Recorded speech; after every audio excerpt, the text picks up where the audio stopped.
whose children were murdered, and the many people that were so badly, over 42 people, so badly injured on that fateful day in Afghanistan. What a horrible day. Such incompetence was shown that when Putin saw what happened, I guess he said, wow, maybe this is my chance. That's how bad it was. Should have never happened. Grossly incompetent people. I spoke to many of the parents and loved ones, and they're all in our hearts tonight. Just spoke to them on the phone. We had a big call. Every one of them called, and everybody was on the line, and they did nothing but cry with happiness. They were very happy, as happy as you can be under those circumstances. Their child, brother, sister, son, daughter was killed for no reason whatsoever. In the Middle East, we're bringing back our hostages from Gaza. In my first term, we achieved one of the most groundbreaking peace agreements in generations, the Abraham Accords.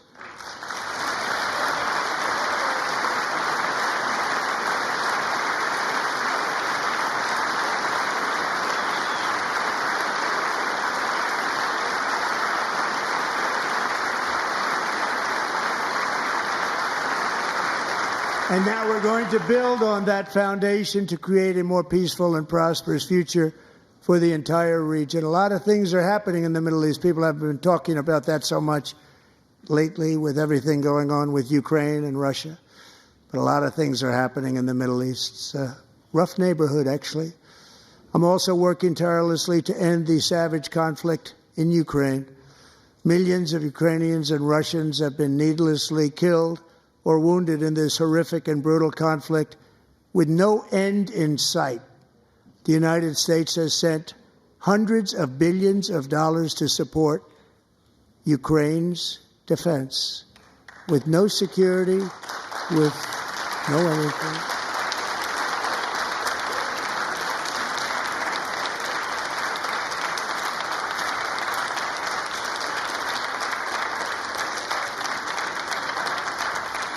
Do you want to keep it going for another 5 years? Yeah, you would say Pocahontas says yes.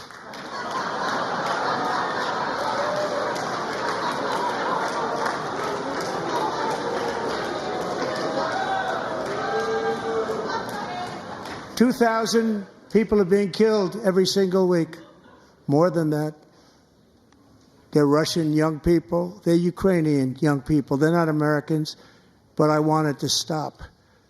Meanwhile, Europe has sadly spent more money buying Russian oil and gas than they have spent on defending Ukraine, by far. Think of that.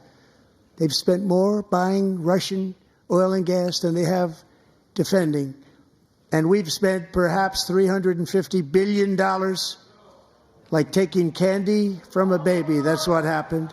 And they've spent $100 billion. What a difference that is. And we have an ocean separating us, and they don't.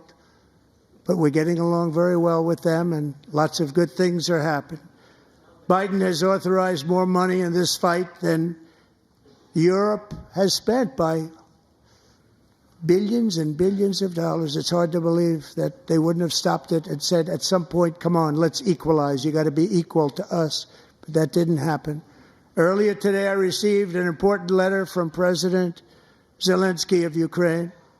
The letter reads, Ukraine is ready to come to the negotiating table as soon as possible to bring lasting peace closer. Nobody wants peace more than the Ukrainians, he said. My team and I stand ready to work under President Trump's strong leadership to get a peace that lasts. We do really value how much America has done to help Ukraine maintain its sovereignty and independence. Regarding the agreement on minerals and security, Ukraine is ready to sign it at any time that is convenient for you.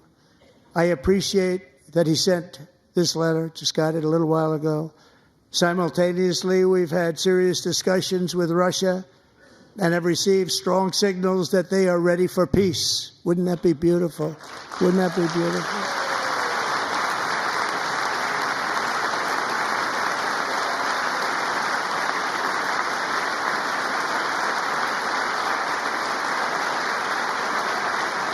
Wouldn't that be beautiful?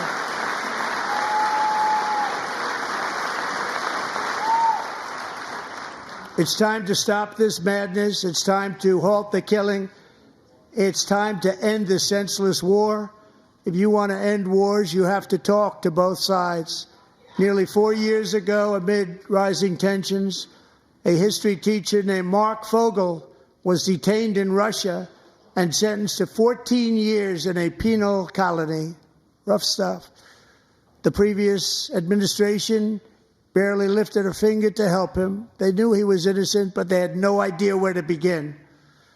But last summer, I promised his 95-year-old mother, Malphine, that we would bring her boy safely back home.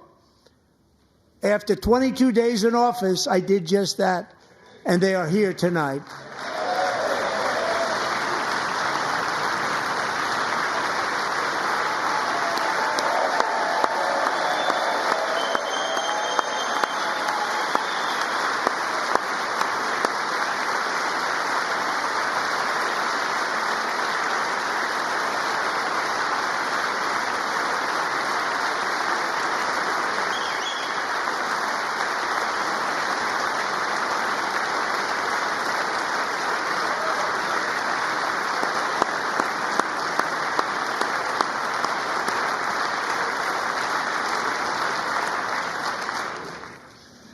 To Mark and his great mom, we are delighted to have you safe and sound and with us.